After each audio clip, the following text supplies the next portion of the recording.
Scott Fishbowl season is red hot.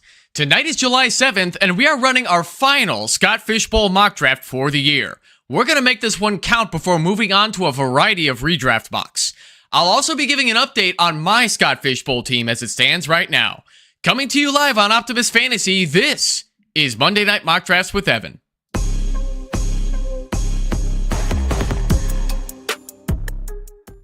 Ladies and gentlemen, welcome to Monday Night Mock Drafts with Evan, right here on Optimus Fantasy. Coming to you every Monday night until week 1 of the NFL season. I am your host, Evan Sather. Tonight, I have a loyal guest joining to me. He appears on the Going for Two YouTube channel on the Sunday morning pregame show, answering your start-sit questions during the season. He is a regular on the ROP Football show on YouTube. He is also a contributor for the Fantasy Six Pack. Please welcome to the show, Big Game, Jamie Perog. Jamie, how are you, my friend? Oh, that was an awesome intro. Thanks for having me, man. It's wild to be on this side of the screen for Optimus Fantasy. I'm always lurking in the chats. I'm just excited to be here and just for this chaos of the mock draft. Yeah, you've always been loyal in the comments, which is why I had to throw that into my intro as well, because you've been great for all of this, and you've done so much on other platforms for fantasy football, whether that's writing or answering start-sit questions on live shows or just whatever else. Then you've done a heck of a lot.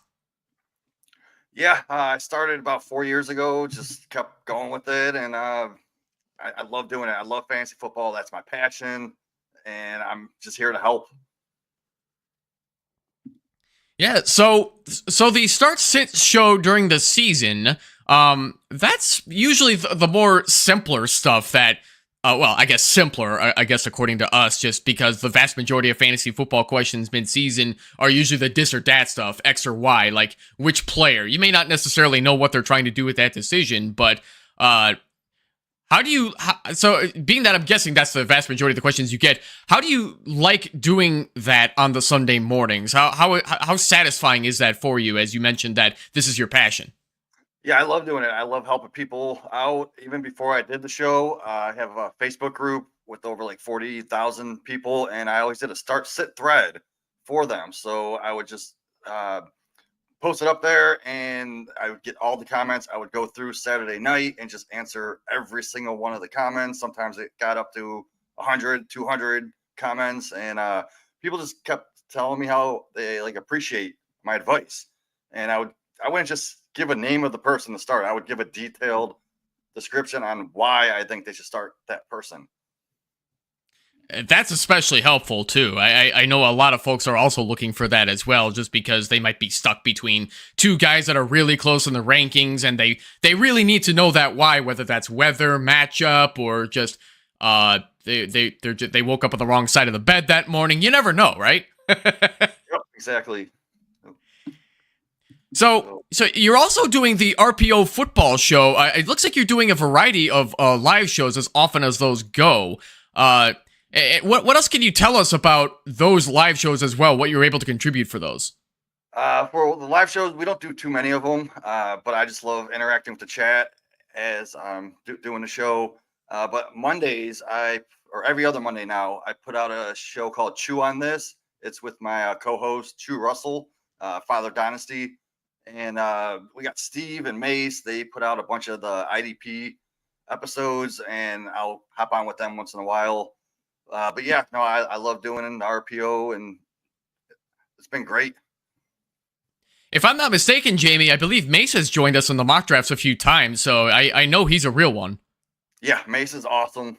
So glad to have his mind in the IDP world, because I'm newer to IDP, haven't been playing that long. So it's good to have people to bounce ideas off of that actually are pretty smart and know what they're talking about. You and me both, because I have been tinkering with IDP myself. I just have some free 8-team IDP league that I just dick around in, but I've also had Matt Montgomery on the show last month with the football guys, and he's a big IDP guy as well, so I'll probably be leaning on him when push comes to shove as well, where in addition to your team as well, as I don't know much about IDP, but I'm sure that you guys have a really good idea of what you're doing. Yeah, Matthew Montgomery is awesome. We had him on the Going for Two Scott Fishbowl live when we did the Cincinnati episode, and he's a very smart guy. I just love talking to him. He's so animated, and he knows what he's talking about. So, Jamie, have you started your Scott Fishbowl draft yet? Are you attending a live one? No, I didn't do a live one. I planned on trying to do the Cleveland live. I just couldn't make it with work and the kids. But I am in the Cleveland Guardians division, and we started today, and we're already all the way done with 2 full rounds. So I got to make 2 picks. I'm at the 107. My first pick, man, I don't even remember who I picked. All right, I'm going to pull that up. But my second pick, I know I just made it not too long ago. It was Jonathan Taylor. And Beautiful. Saquon Barkley fell to me at 107. Very nice. I would have probably took him if I was at the 103. So I was surprised he fell to me. And I passed up Bowers for him. So I was happy. My division ended up going like 3 to 4 quarterbacks in the first round. So it got a lot of value for me to fall later. That's about how it went with mine. Is I'm just going to give a shameless plug update on my Scott Fishbowl draft. So Brock Bowers went second overall, so I knew there was no way I was going to get him at 111. But funny enough, Barkley fell to me at 111, for those of you watching at home who haven't seen my team last week. To get him at 111, though, Jamie, how sick is that for the Scott Fishbowl tournament? That's insane. What are people thinking?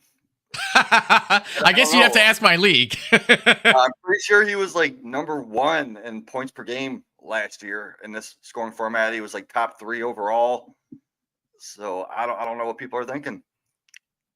A lot of people are just out on Saquon this year after the 2,000-yard season, making the Madden cover when he did the backwards jump over the Jaguars defender. I think a lot of people are just selling him because they're thinking, oh, Madden curse, or, oh, he's not going to get 2,000 yards again. But, Jamie, are you going to be mad at Saquon if he only rushes for like 1,100 yards this year?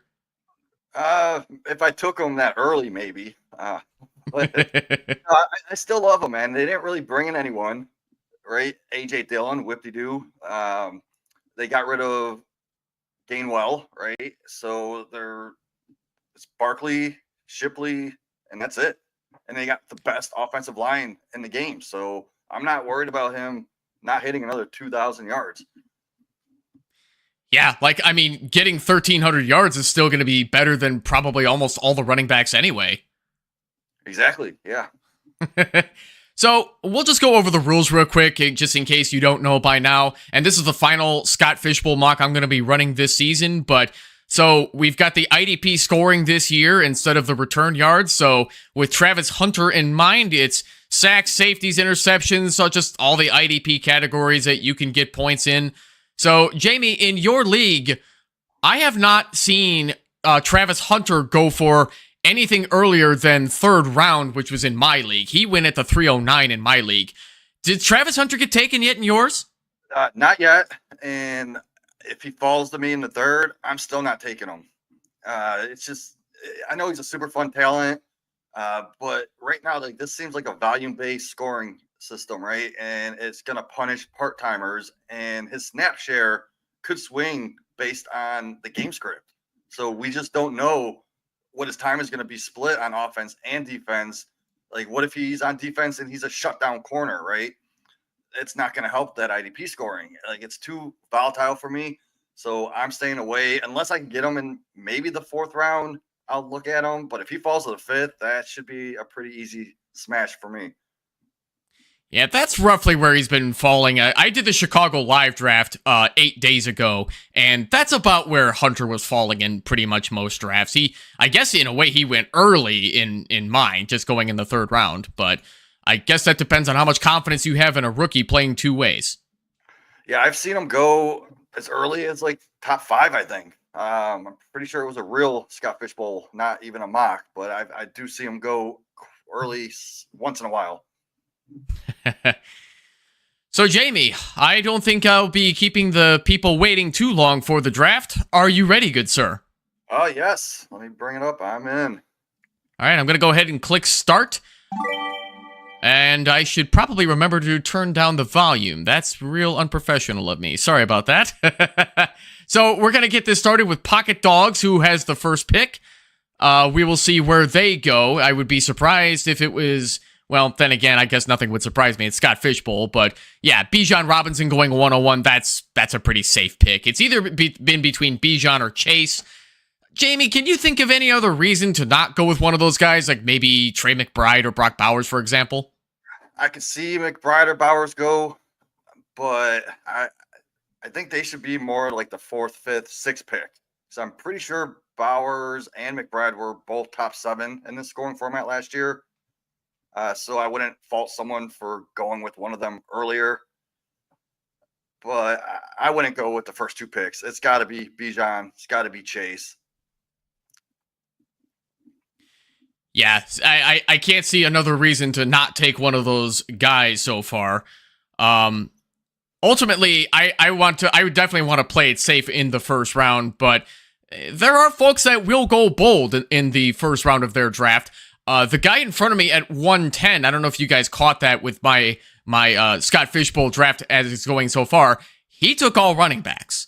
Pretty bold strategy, Cotton. We'll see how well it pays off for him. Yeah, I mean, it is volume based, right? So if he's taking the right ones, as long as his team stays healthy, I think he could score a lot. It's just I would, if I went all running backs, I would try to play it safe in the later rounds and take some of the backups just in case. Yeah, and now that I'm getting in a later round, the backups are not as fun to take, where you have to start targeting guys like Tyler Algier, and you start looking at those guys, and it's like, do I really gotta? But the one thing I forgot to mention about my Scott Fishbowl draft so far is that I didn't get the notification in time to draft in the 17th round, and I got Blake Corum, and that's not a pick that I'm thrilled about, but you know, knowing my luck, Blake Corum is going to turn out to be like the next James White behind Kyron Williams, and it'll be like, oh, I was smart, I drafted him, though I meant to do that, and I'll have to play it off like that. Yeah, I think they made a mistake last year taking Corum, and they realized it, so they kind of re-rolled with Jekyll as Hunter. I think Hunter is a better version of Corum, so I like him as the backup compared to Corum. So speaking of Hunter, he got taken as a 7th round running back, if I'm not mistaken. What's your rookie take on him as far as his prospect profile goes? He wasn't on my radar until he was the backup of Kyron, because we all know Sean McVay is going to use a running back, right? And he's going to give him all the volume. But I think he can. I thought he was earlier than a 7th, honestly. But yeah, I know. I think he's a good stash. I don't stash rookies in my taxi squad very much, but Hunter is one of them that I'm willing to actually stash for next year, because Kyron is on his last year of his contract. They're probably not going to sign him. They're going to run him into the ground. If he gets hurt, then I think Hunter's going to step in and get the majority of the touches. I could see that very being realistic on a Sean McVay team, where I thought that was going to happen 3 years ago with Josh Jacobs when the Raiders were having some contract troubles with him, and then they put the franchise tag on him, and then they signed him for another year, and they ran him into the ground like 3 years ago before they let him go to the Packers. But that's the Raiders we're talking about here. They're not the Rams, and it would make a lot of sense for the Rams to at least let Kyron go, because there's only so much of a beating he can take as the bell cow stud running back. But yeah, I did the same thing with Kyron in my taxi squad when I drafted him as a 4th round dynasty pick, and yeah, that worked out great. But then I sold him after his breakout year. I kind of wish I didn't, but you know, you live and you learn. What'd you end up getting for him? Oh, that's a good question. I'm gonna have to get back to you on that one. I'm trying to remember. I think I got Travis Etienne back in the deal, thinking he was gonna be better, but then he kept getting injured. So just my luck. See, I keep telling people to sell Kyron now before it's too late. Like, yeah, right, he's gonna get production, but then it could fall off after he goes to a different team. He's gonna be in a timeshare.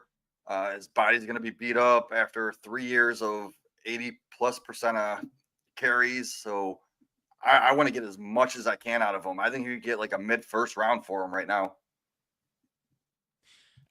Yeah, I honestly, I think you could easily get that for Kyron Williams if there are believers in your league for him, where I certainly wish I'd have held him, but, I guess it was just my own erroneous old judgment that I certainly wouldn't repeat that decision again if I could go back, but, hindsight is always 2020, and you just have to do the best you can with what Sean McVay's willing to show you, but whoever's going to take his place, whether that's Blake Corum or Hunter, we'll just have to see who emerges in training camp and preseason and the regular season.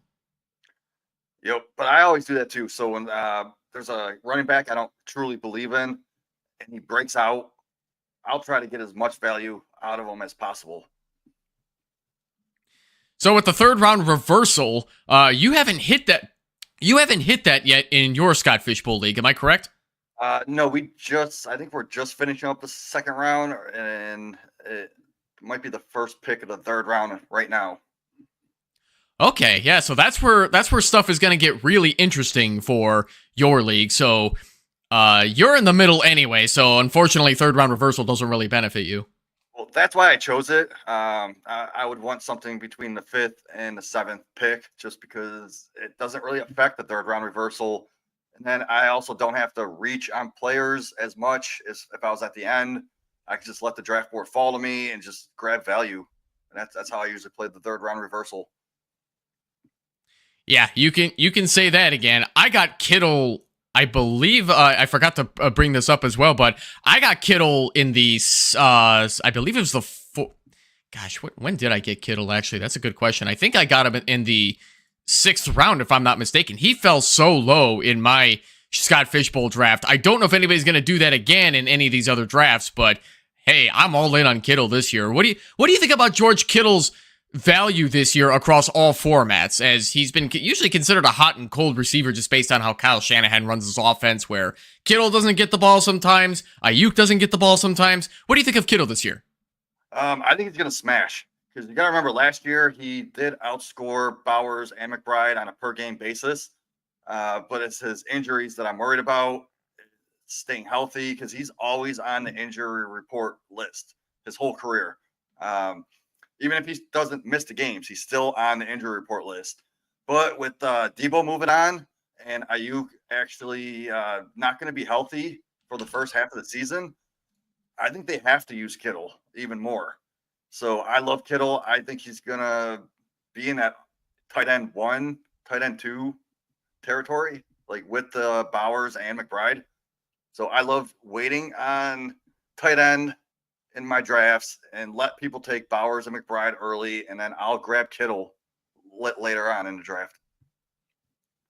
So I pulled up the trade that I did for Kyron Williams in Dynasty. So I gave up Javonte Williams, Zamir White, Kyron Williams, and a third in exchange for Calvin Ridley, Travis Etienne, and a 2026 second. So in April of 2024, it sounded good, but Etienne just kept getting hurt that season. So, like I said, bad luck on my part. I mean, at least you got a receiver back, and I don't know who you took with that second. Did you say it was 2025? So that was these were 2026 picks that we swapped, and I actually ended up selling that 2026 second. I'm trying to remember who I got with that now. But that pick ended up going to somebody else anyway, so I don't want to keep digging for it, though, since this is a Scott Fishbowl show. We'll just keep it moving here. So far with your team thus far, Jamie, you got CeeDee Lamb at the 107, Jonathan Taylor at the 206, which is, this looks like that's your exact start in the first 2 rounds, if I'm not mistaken. Well, yeah. Well, the first round I took Barkley in my real time. So, but yeah, Jonathan Taylor, if he falls to me at the second round pick, I'm taking that all day. You got to remember last year, he got hurt. He missed a few games, right? With that high ankle sprain. He sure did. When he came back, he had a little bit of a slow start, but you got to remember, high ankle sprains usually take about 2 full months to repair itself. And if you look at the last 3 or 4 games, he was in this format. I think he was getting like 40 to 50 points per game. The beginning of the season, he was getting those 30, 40 points per game. So I think people discounted him because of those games he missed and that slow start coming back. I think he's going to smash again this year. They didn't really bring in anyone but Giddens, and I don't know who else is the backup there, but I'm not worried about him. I think he's going to get that 70+% workload. Yeah, I don't see why Jonathan Taylor doesn't return to that. With the Colts with the way they've struggled, especially to run the ball, and Taylor also kept getting injured. I made a lot of people mad at me on my own Barely Fantasy personal YouTube channel when I made a short called Trey Sermon is not good. And that blew up with a few thousand views. And that was right before he had that game against the Jaguars in which he caught 6 passes and he fell into the end zone and he averaged something like 3 and change per carry. He didn't even rush the ball that well as he was splitting with Tyler Goodson. But I had a lot of people coming at me in the comments being like, oh, this aged like milk. And they all got quiet when he returned to form against the Titans the following week.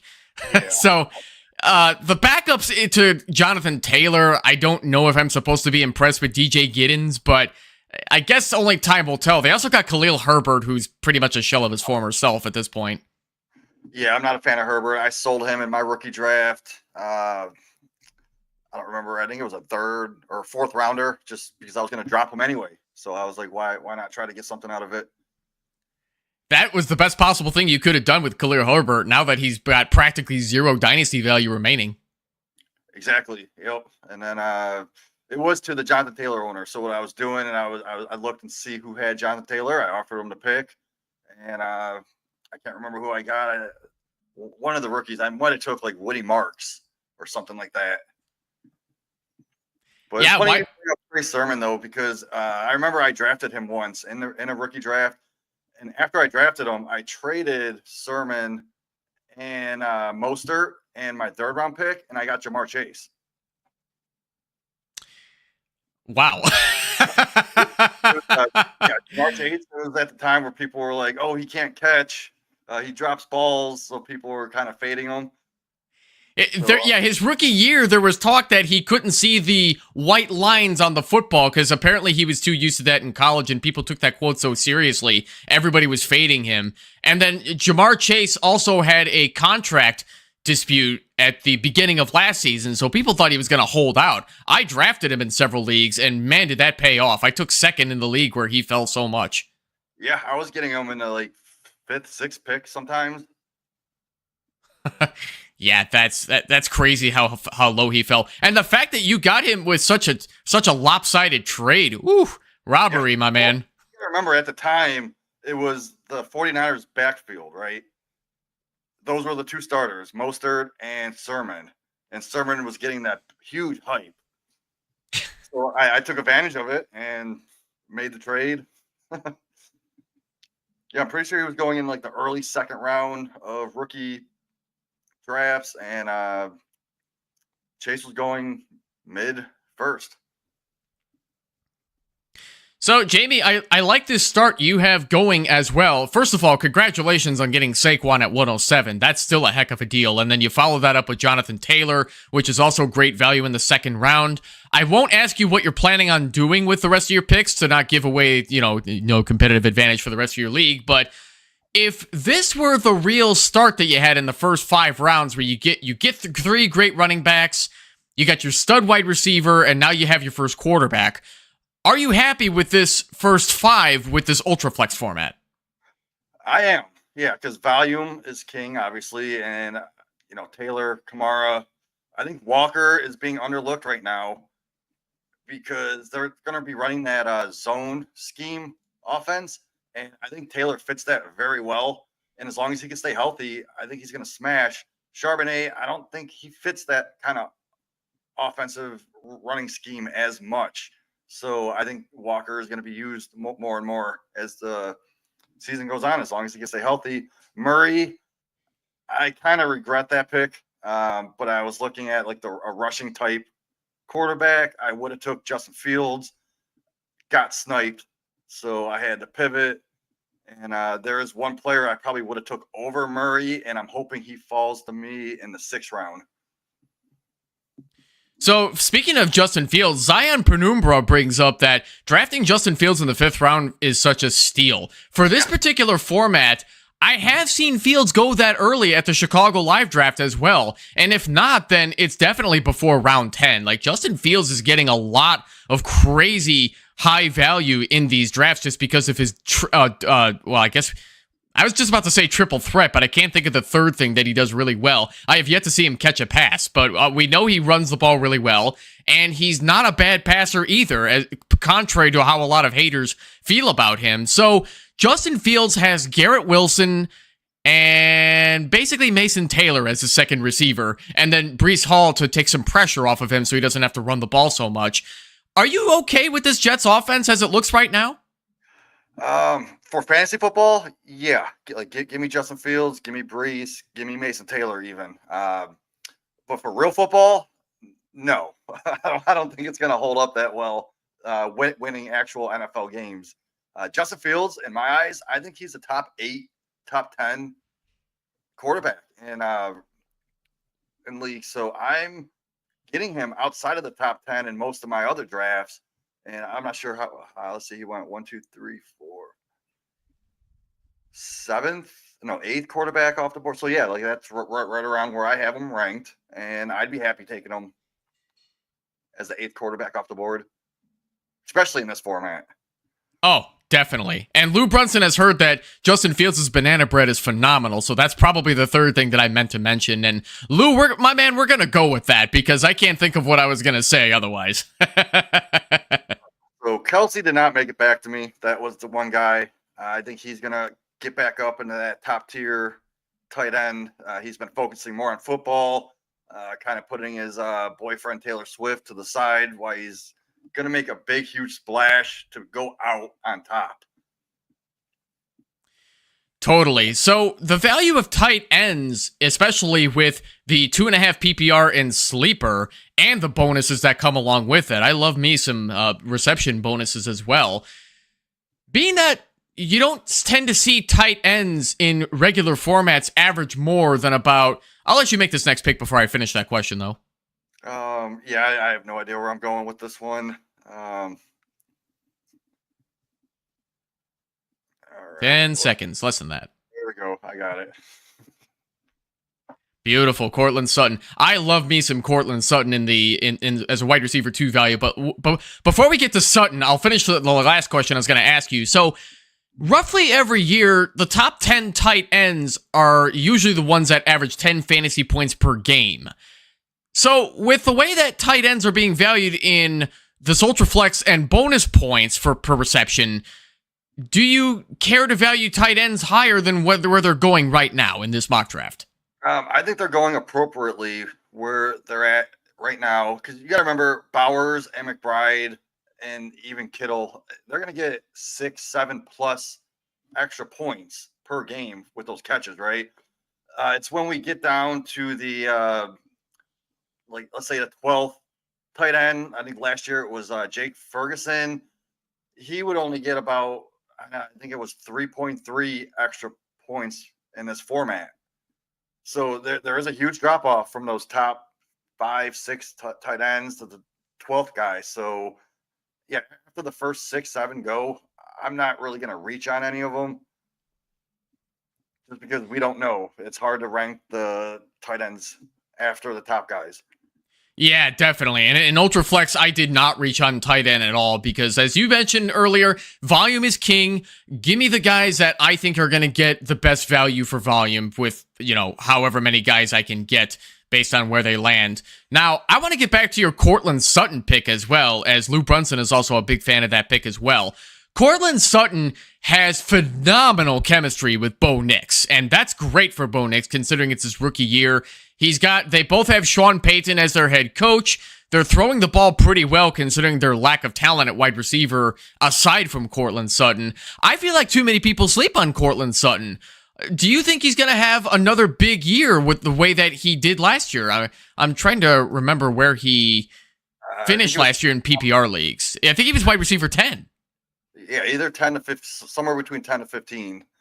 But yeah, people are sleeping on him. He's the main target in an offense.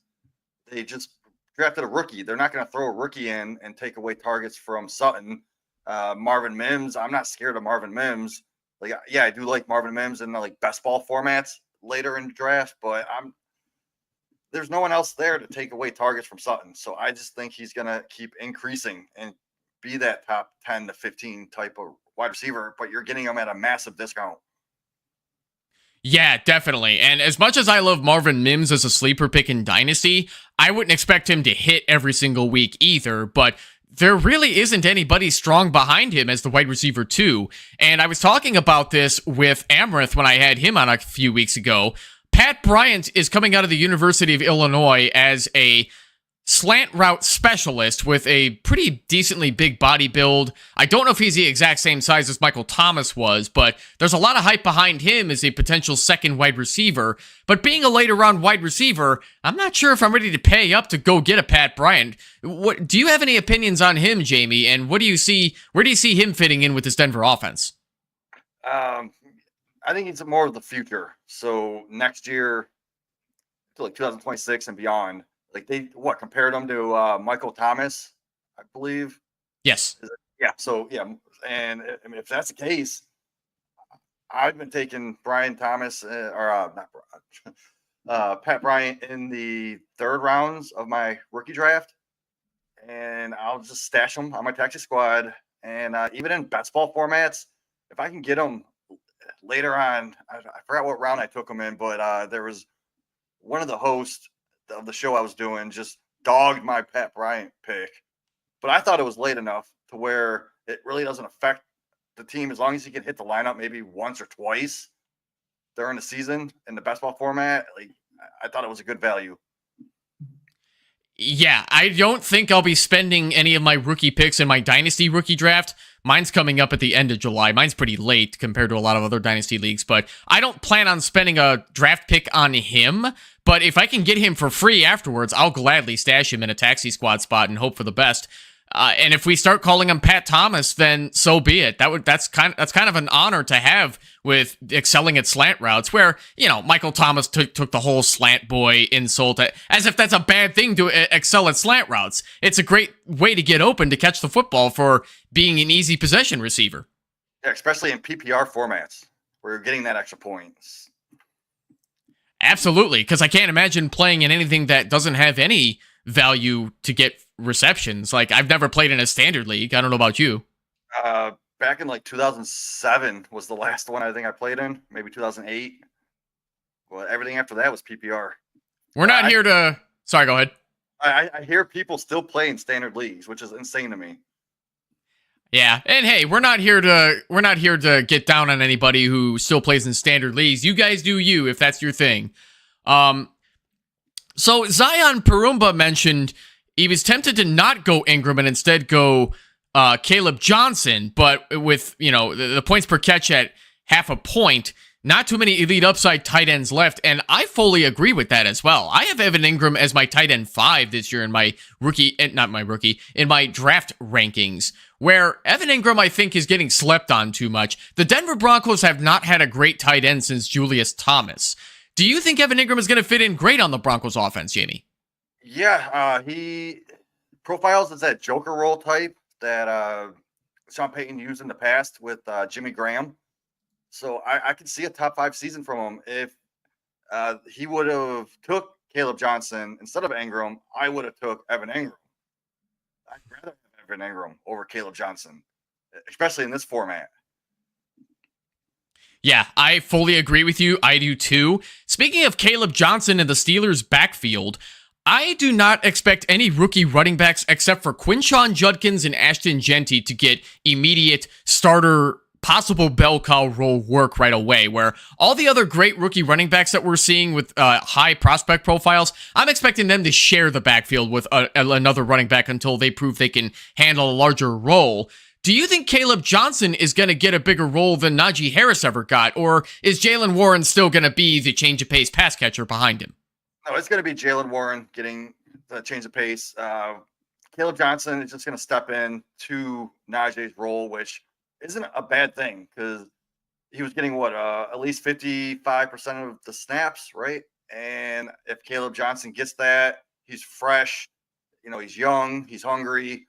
He could even outproduce Najee Harris's like carries per yard even. So I don't mind getting him that late.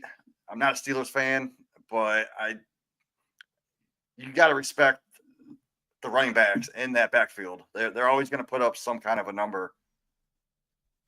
I was chatting about this earlier today on Blue Sky that Travion Henderson is another possible stud running back that could emerge out of this Patriots backfield. And there's a lot of people who are sleeping on Ramondre Stevenson just because he happened to have fumbling problems last year, which, first of all, that was the only year he's had fumbling problems. And two, his value is falling so low in a lot of draft rankings where listen, Jamie, if Ramondre Stevenson falls my way, I'm going to happily grab him.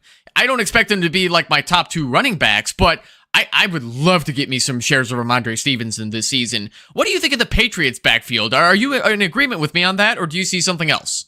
I just think Henderson is going to take it most of the snaps as the season goes on. I don't think they have any ties to Stevenson after this year. I think he had a 2-year deal, but they could find a way out of it next year. So for this year, I've been skipping that whole backfield. I haven't really been drafting Henderson, even though I love the guy. I'm an Ohio State fan. But just for Dynasty, I love him. I have him as a top 6 or 7 overall running back in Dynasty just because of his future. But this year, I don't like it. I think it is going to be more of like a split between Stevenson and Henderson. And then they still have Gibson in that backfield also. Antonio Gibson is somehow still on the team, but his role remains a bit murky. He also had some fumbling problems over the last couple of years as well. I liked his pass-catching abilities, but I don't know what NFL teams are doing with him anymore. I don't know why they don't have him play wide receiver like he did in college. Yeah, they should. I mean, they need wide receiver help. So, and then some. They got Stephon Diggs at least. And actually, Jamie, Stephon Diggs is another guy that I can't wait to get if he falls my way as well. I think because he's an older receiver coming off an ACL tear, people are scared. And I'll give you an old example. 2016 was Jordy Nelson's year coming off the ACL tear. I took him as my first wide receiver, and then he goes on to finish as a wide receiver 1 in the season. So Stephon Diggs, I don't think is necessarily going to finish wide receiver 1, but does he still have elite value? It's hard to say. I'm gonna say no. Are you okay with Drake May throwing him the football? More importantly, he's 30. He's 31, gonna be 32, right? And coming off that injury, I think he's gonna be the lead target, and he's gonna get those short, the intermediate passes. So yeah, he's gonna be the wide receiver 1 on the team, but I can't put him in a fantasy lineup anything higher than a wide receiver 3 just because of that volatility. We don't know if he's going to come back fully healthy. He was the one that had that pink stuff on the boat, right? So we don't know what's going on. I just got sniped. Hella sniped. Oh, dear. You were going to get Ray Davis? No, Josh Downs was my pick. Mm. And Jordan Mason was my backup pick. So I don't know what to do here. I just love that any specific name that I've mentioned so far manifests into somebody taking him in our draft, which I love you guys for doing that too. I'm gonna do this. So I think this is someone people are sleeping on very hard because last year he was, I think it was tight end 7, and he didn't show us anything to fall off. Zach Ertz. Yeah, Zach Ertz was getting some sneaky value in certain weeks. I don't consider him elite anymore, but at least with what's left in the twilight of his career, Jaden Daniels has proven that he's the real one, so I don't see why not at 10-7. I'd say that's sneaky good value. Yeah, I don't hate it, and I just think because of his age, people are starting to fade him a little bit more. Indeed, and Philadelphia picked Travis Etienne. I'll get back to him. The Jaguars, apparently right now, this is Travis Etienne's backfield to lose, quite frankly. He's in the final year of his contract. He's still going to be the lead back, even with some hungry younger running backs behind him between Tank Bigsby, and now they spent a 4th-round pick on Bashal Tutin out of Virginia Tech. What do you see out of Travis Etienne in the final year of his deal, Jamie? Is he still the guy? I think he is still the guy, at least for the first half of the year. Uh, he's a good value right now. I've been not targeting him, but he just falls into my lap in all my best ball leagues when I do it on underdog. And I'm not mad at taking him because I think he's going to be the focus of that offense in the run game, and he's going to catch passes out of the backfield. And then Tootin, I love Tootin. The guy is an athletic freak. Every time I watched him play in college, I just hear Rick James in the back of my head. You know, that song Super Freak. And he's amazing, man. So I think he's the future if he can take care of them fumbling issues himself. But one guy people are sleeping on, not for redraft, but for dynasty, is LaQuint Allen. So I think Tootin and LaQuint Allen are going to be the future in that backfield going forward for the next 3-4 years. So you've got belief in both of those guys back there. Yeah, both rookies. Maybe not just this year, but going forward, I think so. So if you have Etienne in any of your leagues and he's blowing up the first 7-8 weeks, go ahead and sell him. Get something good for him, because I think it'll start falling off after that, because they're going to want to bring in the rookies and see what they have with them, because I believe Etienne's on the last year of his contract. Yes, I did mention that, indeed. And the regime didn't draft him, so they're going to want to move on. Yeah, remember that was Urban Meyer's draft pick to replace James Robinson. So, poor Etienne was getting hurt left and right last year. I think he was playing with like 3 different injuries at once when he was able to take the field. Yeah, yep, I think so. So, Tank Bigsby to me is basically A.J. Dillon, but with a little more talent. So, is Tank Bigsby pretty much screwed? Yeah, I think so, because, I mean, if you're going to compare him to A.J. Dillon, it's a name. It's a name people always held on to, but they just never showed anything on the field to prove it. So I think he's not going to be worth any pick in redraft, best ball, dynasty. I would just stay away from him. 100% agreed. Before we review this mock draft, I'll ask you one more question. So I made a few people I infuriated a few people on Blue Sky last week when I said Bashal Tutin, if I had to oversimplify his prospect profile right now, he's basically DeAndre Swift, but not yet without his talent. So Bashal Tutin, like you mentioned earlier, he had the fumbling problems at Virginia Tech. He's not a big pass catcher, and he prefers to run around blocks rather than trusting his lead blockers to run through them. Do you think these are all fixable problems where he can develop in this Jacksonville backfield? And is he going to be successful on this team? Yeah, I think he could fix those issues with the right coaching. You got to remember, in college, there was a 266-yard rushing game, just rushing.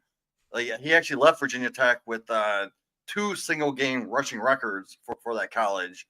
So he's that huge home run hitter, like that big play threat guy.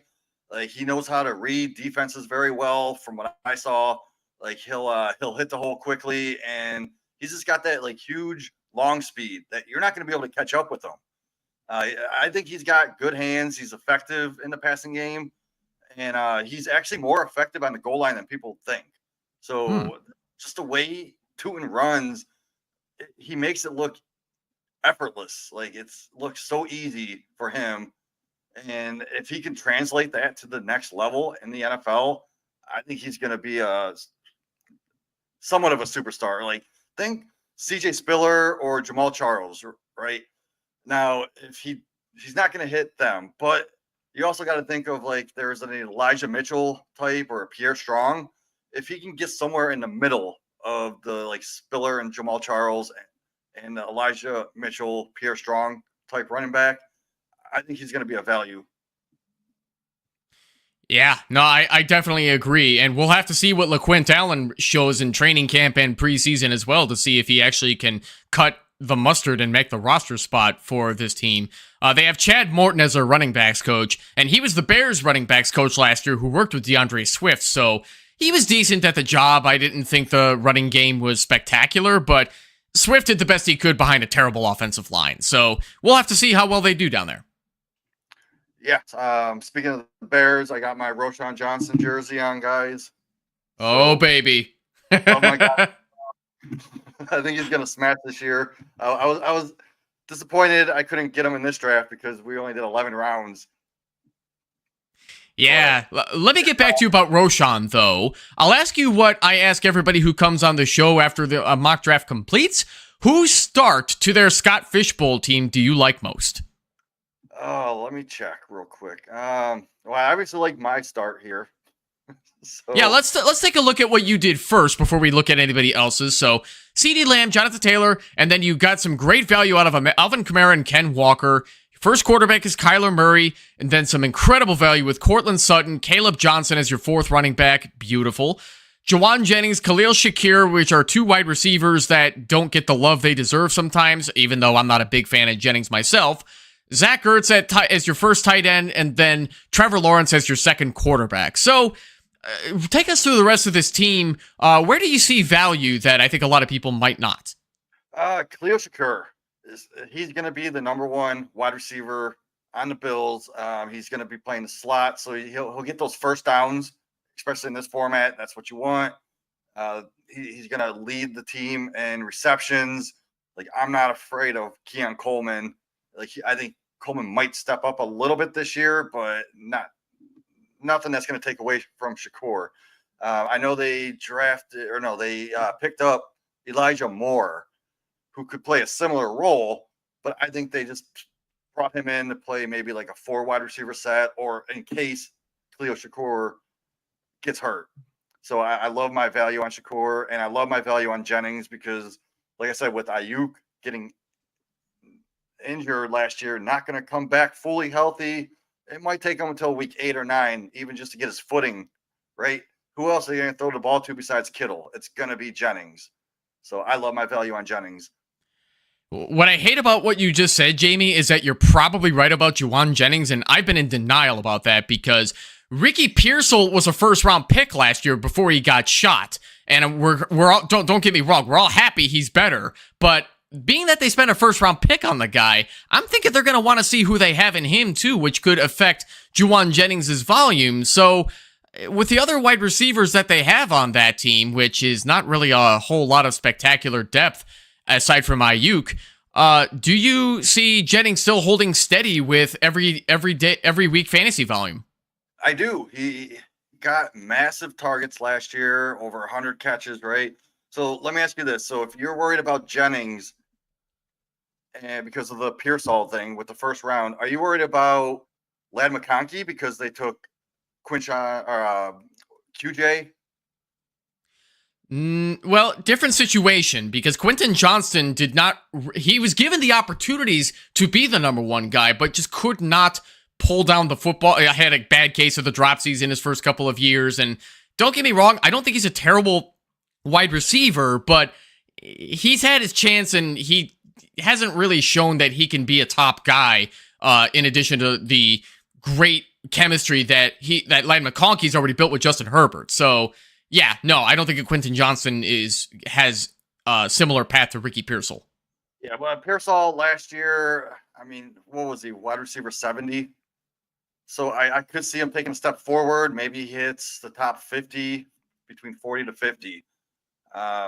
So yeah, I'm not hating on Pearsall. I just don't think he's gonna step up as people think. Someone told me it once. He was like, he's gonna get 180 targets or 160 targets. So I did the math. I'm like, so what makes you think Jennings is going to only get like 60 targets? Like, he got 120 plus last year. They're not going to cut his volume in half just for Pearsall to step up and be that 35% target share guy. I see him getting maybe 20, but not the 35% that's one person, whoever it was, said that he's going to be a top guy. Yeah, I also don't agree about the 35% cut either. That doesn't sound realistic for a guy who has built some incredible chemistry with Brock Purdy when everybody got hurt last year. Exactly. So I'm looking at all these teams, and I see a lot of good starts here. Jahmyr Gibbs, Derrick Henry, Chuba Hubbard. Love that start. And I love how we got. Philadelphia, every time he joins, always has incredible drafts. Yeah, and I'm looking even Pollard. Like Pollard had similar in this format, similar numbers to Joe Burrow as a quarterback. So, and Joe Burrow went multiple rounds earlier. So Engram, love Engram. Oh, I didn't realize that was Philadelphia. I love this dude. Philadelphia is awesome. Yeah, like I said, he crushes it every time. I think you compared Joe Burrow to Pollard. Did you mean Herbert? Maybe it was Herbert. Maybe I'm mistaken, but I know like Joe Burrow, he had similar numbers to like if you take his numbers from last year, I think overall it was like Njoku, Devontae Adams, J.K. Dobbins was one at like a point per game basis that they were getting similar numbers. But overall it was like Hubbard, Chase Brown, James Conner type running backs that got similar numbers to Joe Burrow. Because I was looking at the Going for Two website, Jeff Lambert, he put all the points per game and the overall points for seasonal and Scott Fish Bowl. So I was looking at that, and they weren't too far apart from each other. Yeah, that's going to be what's brand new for me this year. This is my first ever Scott Fish Bowl. So to see how value is distributed among all these positions, and now that we're in Ultraflex, it almost does not matter who you take at this point. Just, like we were saying earlier, volume is king. Get your guys. It does not matter who. Exactly. Just have fun with it because we're not going to win. Let's be honest. There's over 4,000 people. I mean, I don't want to say that yet. I'd like to see us make the playoffs and then see where luck carries us, right? Exactly. Actually, the guy that won last year, it was his first Scott Fish Bowl league, and he won it. So maybe it's your turn. Yeah, I did hop. For those of you who are not subscribed to Fantasy Cares on YouTube, that's another great channel to subscribe to. I appeared on the Podathon yesterday at 5:30 Eastern as a part of the big charity stream. In addition to giving away Matthew Berry gave away his Scott Fish Bowl draft spot as well, and I followed that guy, and yeah, he mentioned that was his first ever Scott Fish Bowl tournament, and I'm thinking, hey, if he can do it, anybody can do it. So I don't want to lose hope. So I'm looking at these teams overall. Like I do love Philadelphia's start up until Tracy. Not a fan of Tracy, but that's only the last 4 picks. But overall, I like Vince's team. Start off with Bowers, Genty, Jacobs. I mean, all 3 of those guys, I think, could be in the top 12 overall this year in scoring. And then Rashid Rice, I mean, when he's healthy, he's a top 12 type receiver. Mayfield, I would have probably took Fields over or maybe not. No, Mayfield, even though he doesn't rush that much, I think he's still going to get enough volume and touchdowns that he deserves to be in that area. Having Mike Evans to throw the ball to makes up for the lack of rushing, right? Exactly. And then they just brought in Ibuka, his second-year receiver, McMillan. So I like that. Metcalf, number 1 target in that offense. Who else are they going to throw the ball to besides the 2 tight ends they got now, right? Well, it's probably going to be Jonnu Smith taking a lot of end-around carries on the goal line, right? Yeah, but that's not going to take away from DK Metcalf's 2 routes that he could run straight down the field, catch the ball in the end zone. Like, they're still going to use them that way. So I don't mind it.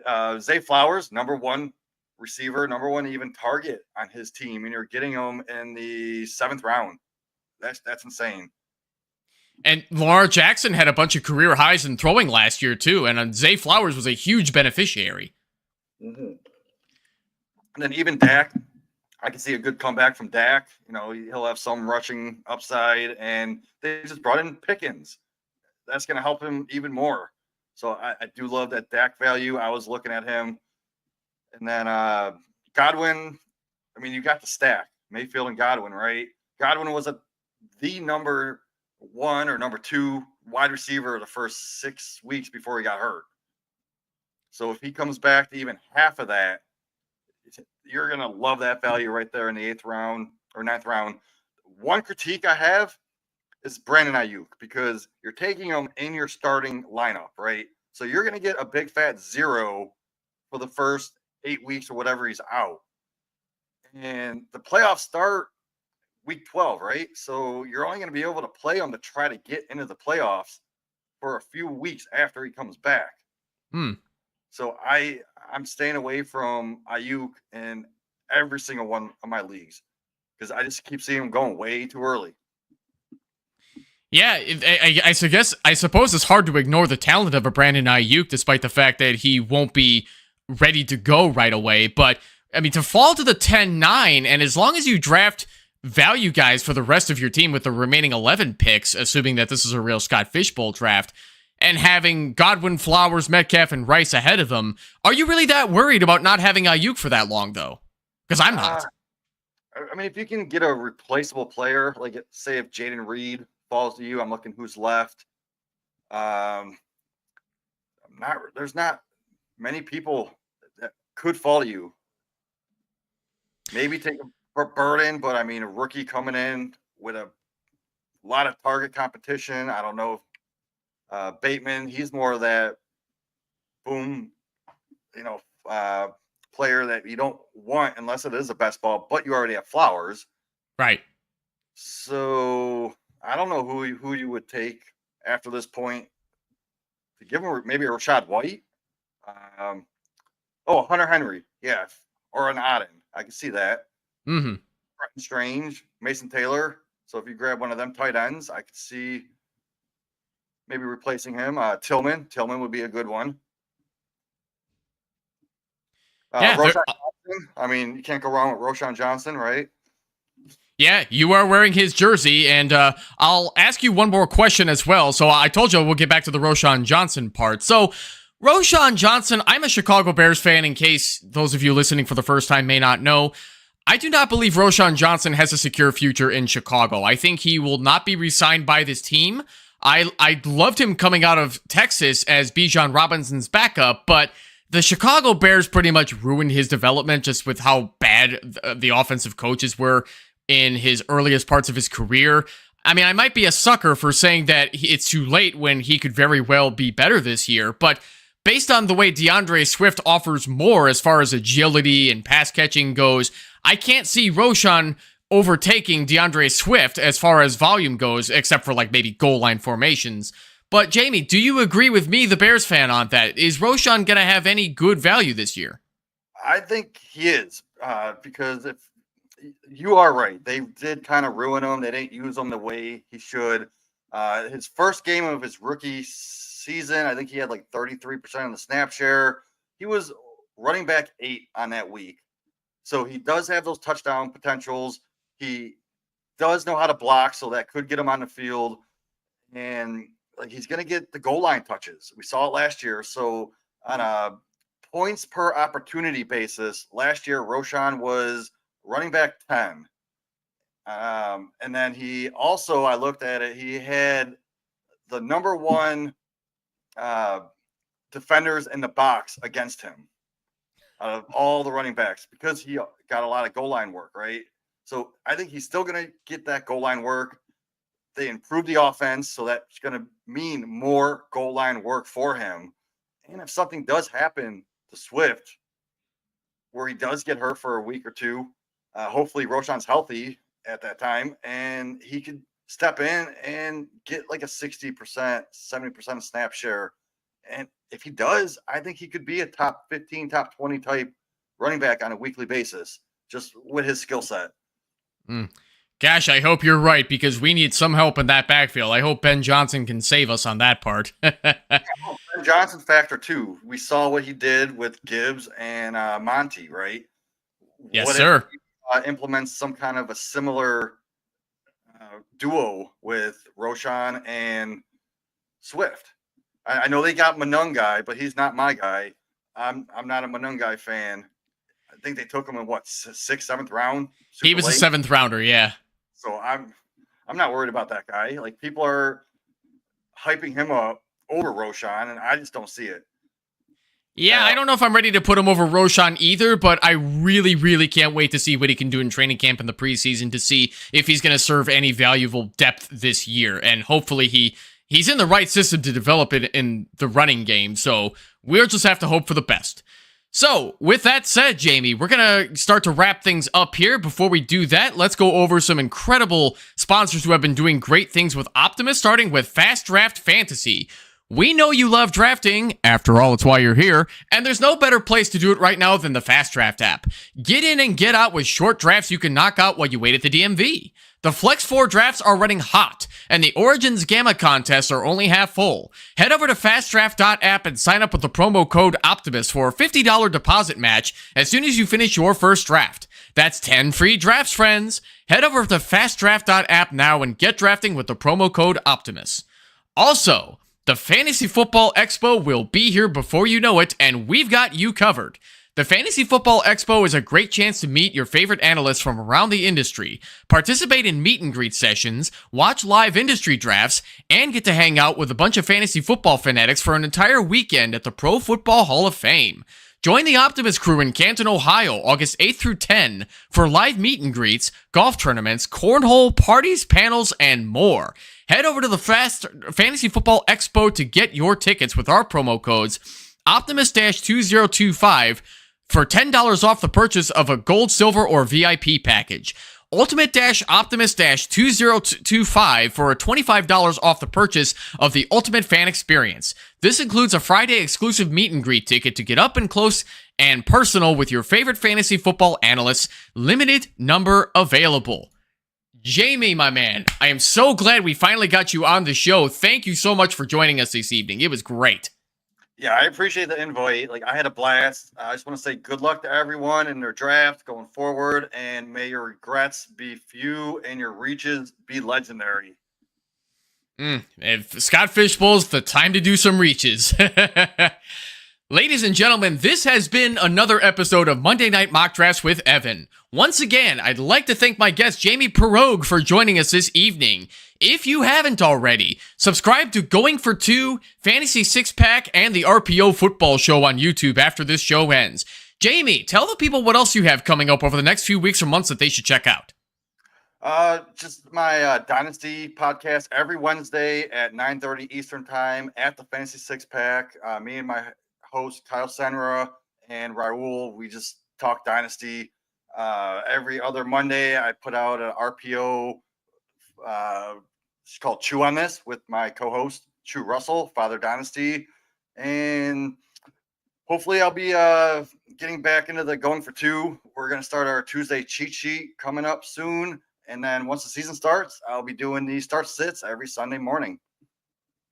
Fantastic. Also, thank you to everybody who joined the mock draft this evening. It is darn near impossible to do a mock draft show without folks like you mocking with us. Tonight was, as a reminder, the last night that we're doing Scott Fishbowl mock drafts for the year. So next week, we will be doing a 12-team Superflex PPR redraft mock. Joining me next week for that one is a well-respected personality from the Devi Royale. If you would like to join us for that draft, I'll let you guys guess which one will that be. But if you'd like to join us for that draft, head over to our Discord server for a first pick at draft spots when that sleeper mock draft room gets created. The link to our Discord server is in the description. And there's also some beta testing tools that are coming up with Optimus that will be hopefully going live soon on our website. If you would like an opportunity to test those tools as well, great time to join the Optimus server. Please do so. Coming to you live on Optimus Fantasy. Have a great night. I'll see you all next week. Take care.